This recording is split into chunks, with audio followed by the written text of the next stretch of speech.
You're successful, so bonk, there you go. Oh, great, Man of the World, I've got 3 big hits, or 4, now Black Magic Woman.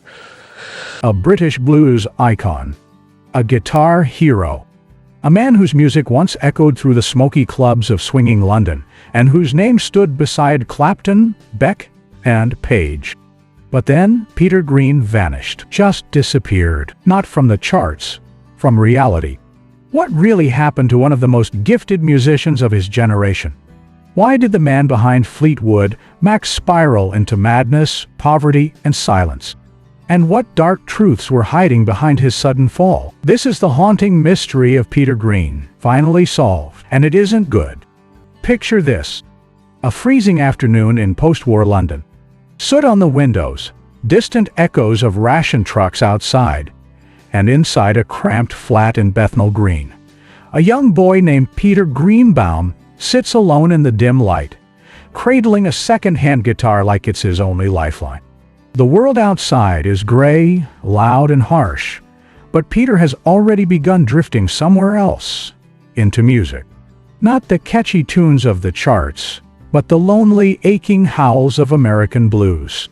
While other kids chased footballs and comic books, Peter was tracing every tortured note of B.B. King, diving deep into the dusty grooves of Robert Johnson's haunted recordings. It wasn't just curiosity, it was obsession. He wasn't copying the blues. He was breathing it. His family didn't understand. His teachers barely noticed him. But Peter was already forging a secret path, one that would take him from this shadowy East London street all the way to the heights of rock legend, before dragging him into the depths of madness. He didn't crave fame. He wasn't after the spotlight. All he wanted was to speak through 6 strings.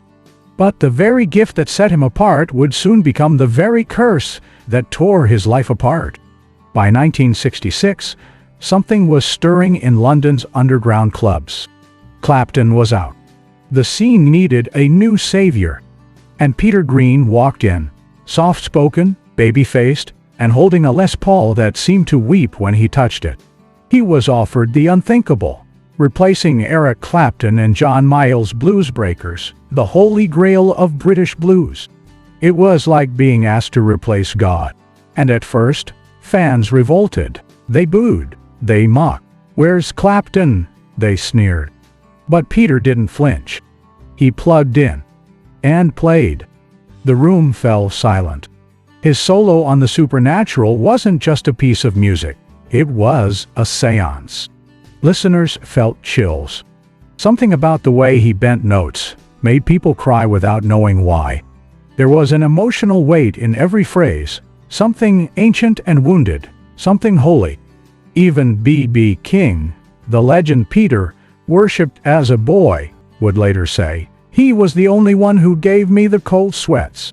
And just like that, Peter Green wasn't just the new Clapton. He was something more, something different.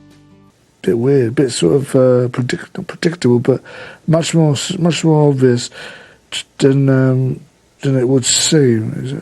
Very sort of. But beneath the surface, trouble was brewing. He never smiled in photos. He never bragged in interviews. Fame made him uncomfortable. He once said, "It's not right to be praised more than the music." The light was too bright, and somewhere in his shadow, a storm was already forming. When Peter left the Blues Breakers in 1967, everyone assumed he was going solo. But instead, he created a band, and then stepped aside. Fleetwood Mac wasn't named after him. It was named after the rhythm section, Mick Fleetwood and John McVie. Who does that? Who builds a ship and lets someone else steer it? The band's early success was explosive. British blues fans clung to every note. Then came the hits: Black Magic Woman, Albatross, Oh Well, each one soaked in soul, melancholy, and something even deeper, grief. Peter's playing had changed. It was still brilliant, but now it sounded like someone trying to escape their own skin. The lyrics, once poetic, became disturbing. "I just wish that I had never been born," he sang in Man of the World. It didn't sound like a metaphor. It sounded like a cry for help. Behind closed doors, things got stranger. Peter showed up to rehearsals in long robes, like some kind of wandering monk. He gave away his money. He talked about renouncing fame, giving it all to charity. He said voices were guiding him. At meetings, he would sit in silence, or speak in riddles, or not show up at all. His bandmates didn't know what to do. They weren't dealing with a rock star anymore. They were dealing with something fragile, something lost. The man who had brought them together was slowly unraveling before their eyes. Then came Münster. 1970. A night that would rip the fabric of Peter Green's life in two. Fleetwood Mac had just played another successful show in Germany. Spirits were high, but Peter stayed behind. He had been invited to a commune on the outskirts of town, a place filled with free thinkers, mystics, and self-proclaimed prophets. They offered him LSD, not a little, a massive dose. Some say he took it willingly, others say he was pressured. But what happened next isn't up for debate. Peter disappeared. 4 days. When he returned, he wasn't Peter Green anymore. His eyes were glassy, his voice low and trembling. He whispered about spirits, about cosmic voices, about angels and demons fighting inside his mind. He said he had seen the end of the world. On stage, he stood still. Off stage, he wandered alone. He stopped eating. He stopped laughing. He stopped being able to connect with anything or anyone. The band tried to hold on to him, but the Peter they loved, the brilliant, tormented, beautiful soul, was gone. And what remained was a broken man trapped in a world only he could see. He told them he was quitting. He didn't want to be worshipped. He didn't want to be seen. He walked away from Fleetwood Mac, from music, from reality. And just like that, one of the greatest musical minds of the 20th century vanished into the shadows. Not from overdose, not from death, but from life itself. After Peter left Fleetwood Mac, he tried to continue playing. But something had broken. Not just in his career, but deep inside his mind. He would pick up the guitar, only to put it down again.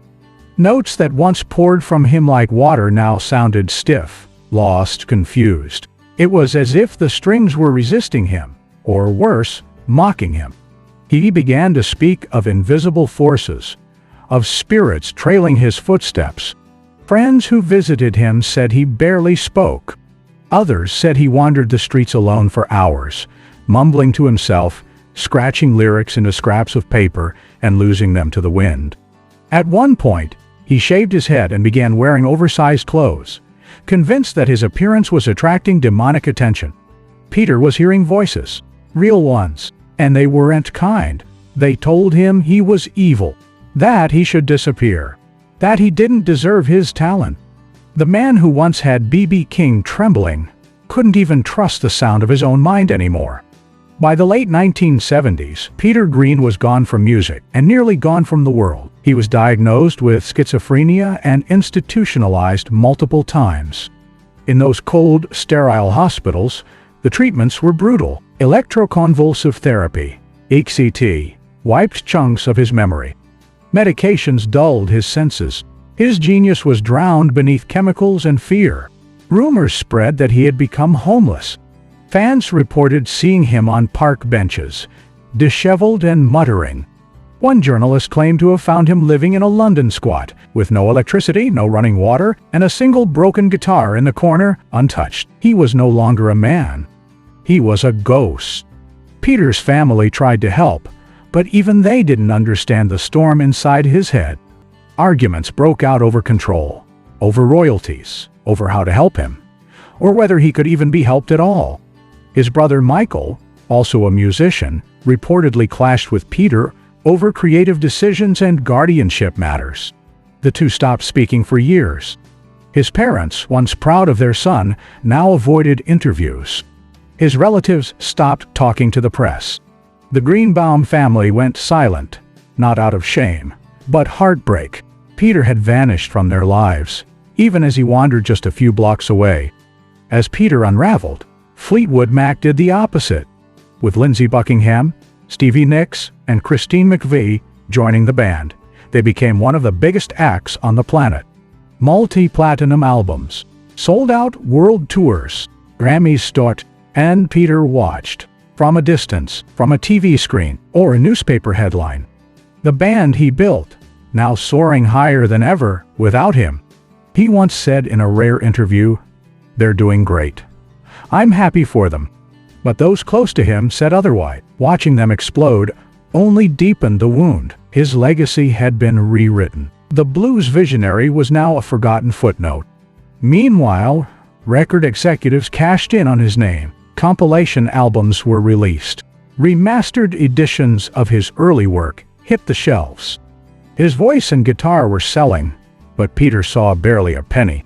Legal loopholes, lost publishing rights, and decades-old contracts left him robbed of the fortune he had earned. One former manager later admitted Peter didn't know how to protect himself, and nobody else protected him either. He had created the sound. Others got rich from it. Then, in the late 1990s, something unthinkable happened. Peter Green came back, slowly, quietly, with a new band, the Splinter Group, and a small string of blues performances that shocked old fans. He looked different. He sounded different. But he was there. He didn't speak much on stage. He rarely smiled. But when he played, there were flashes of the old fire. Not as wild, not as sharp, but still burning. It wasn't a comeback. It was a haunting. A man playing beside the ghost of who he used to be. Peter spent the last years of his life in seclusion, far from the spotlight. He lived quietly in Surrey, tended to his garden, watched television, and occasionally strummed his guitar. But the full Peter Green, the soul-burning blues prophet, never really returned. He passed away in July 2020, peacefully, silently. But even in death, the mystery lingered. Fans still ask, how could a man with such a gift disappear so completely? How did the music world let him fall? Maybe because Peter Green was never meant to live in this world. He was born to feel too much, to play too deeply, to suffer too silently. And in the end, that's exactly what he did.